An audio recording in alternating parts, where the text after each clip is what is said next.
The year is 2020. We're in the middle of a worldwide pandemic, and I had in my room an Xbox and Game Pass. So one day I was just scrolling around the games that Game Pass offered, and I found this space one that I had heard before, but I didn't really remember if it was good or not, but it looked interesting. So I downloaded it. The download lasted for around 5 hours. It was like 10 p.m. and I was ready to start playing. The game starts. I'm in a new world. I don't know who I am. I don't know where I am. I just know that there's some signals that I need to attend to. So I go and search for the signals. I go and do the things I need to do because that's what my memory tells me to do. And I found a spaceship. This spaceship looks beautiful. It really looks beautiful. And so I start rebuilding it as the game asks me to. And when I'm finished, it tells me to start it, to use it, to fly. I go on, I start the machine, and I start flying. And when I'm up in the skies, and I watch how the land I was in started becoming smaller and smaller as the sky became darker and darker to reveal the vastness of space, I'm in shock. There wasn't a time in my life where a game has made me feel that way before. That vastness, that endlessness, that creativity. The things that I could do, the things that I could explore, a whole galaxy waiting for me to explore and whole universes to explore. This game, of course, I'm talking about is No Man's Sky. Hi, I'm Jim Pass, and today we're going to talk about how No Man's Sky is, to this date, one of the best games of space ever made.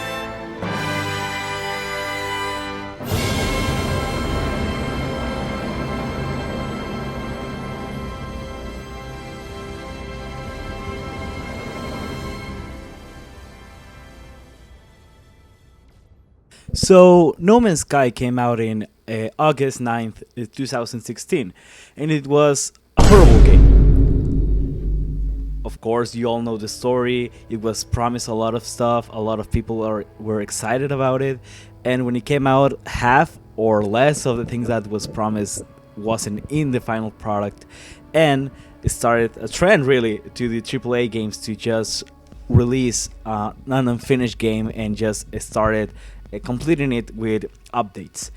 No Man's Sky is probably one of the best cases of that. First of all, it was a smaller studio, so a lot of stuff can be maybe a little bit justified.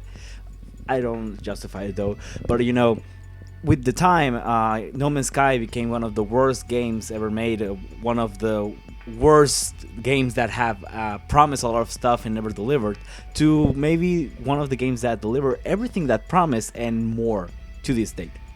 I started playing in 2020 around the crossplay and desolation update. It was bare bones, I will say, in my opinion, comparing then and now. But it was good. It was really fun and everything. It gave me a good experience, and it was really, really good. The space is vibrant and there's a lot of stuff.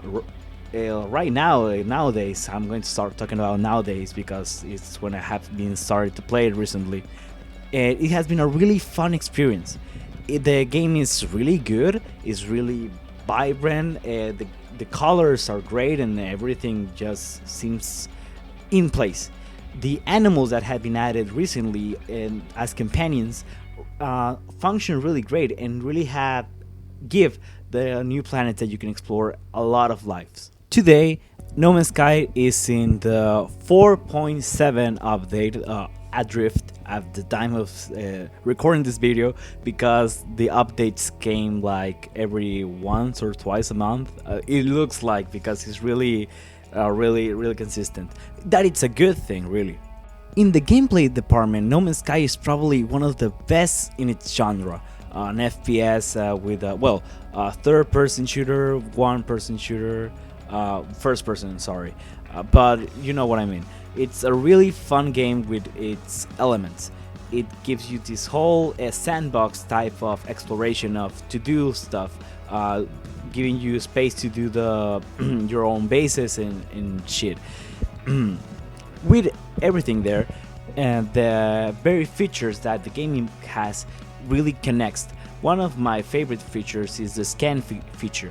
Why? Because it gives me an excuse to really go out my way and explore every single part of the planet, which maybe I would have done anyway, or maybe, because of the scan being implemented, my brain is like, oh shit, I have to explore everything. But other mechanics that are really cool are, in my opinion, the flying part of the game. When you get your ship and you can go out and fly anywhere. There are even mods right now that can give you more freedom to that, but that's just for the PC version. Even then, the Xbox and PS4 5 version are really good with the flying and everything. That's how I started playing it at the end of the day. But that's me way to say that the game is really good in every aspect. Recently, I have been playing the game a lot lately. Why? Well, because of the VR aspect of the game. The game around 2019, it had a VR update, and it gave you the possibility to connect a VR and play with it. Not like Minecraft Bedrock that is semi-ish VR-ish, puts you in a position and it's just, oh shit, it's Minecraft VR, but it isn't really. Not like Minecraft, for example. But I'm just in a tangent.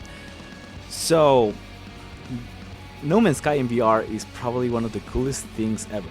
I started playing a little bit. I haven't played a lot, like an hour maybe, but it's really good. It's all the things that I experienced for the first time when I played No Man's Sky in VR, which makes it look like new.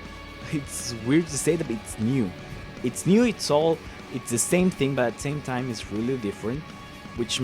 It's really good when you start getting bored of the game. You can just play it in VR if you had a VR, of course.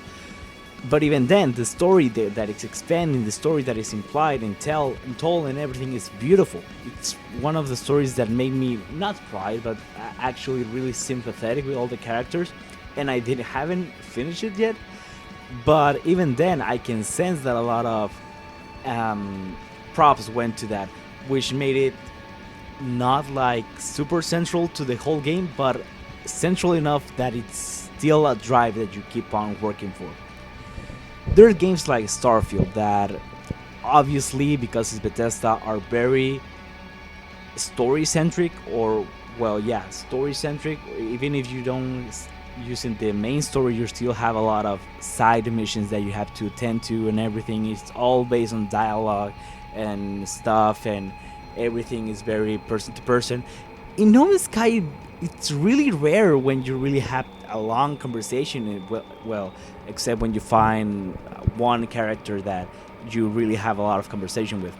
But most of the time, I look like if you have a 20-hour playthrough, which is a little, maybe 1 hour of that is of dialogue. There's really barely any important dialogue in the game, which in my opinion is good when you're just focusing on the game and just having a good time, like Minecraft but in space. That's how a way that I would describe the game. It isn't really accurate, but it's still a good representation. It's a sandbox in space. Wow, that's really creative. All of this whole video is just an excuse for me to yap about a game that I really love. And if you have the time, or if you have the resources, or you can use them on other means, you can always grab it and play it. It's a really fun game that I will really recommend, and it's a game that I have been lately playing it, and I don't know, I just feel that I had to recommend it to someone. And hey, I had this YouTube channel that I haven't abandoned for 2 or 3 years. So hey, if not to my friends, to the strangers that are going to see this video. Again, I'm Jempass, and thank you for watching.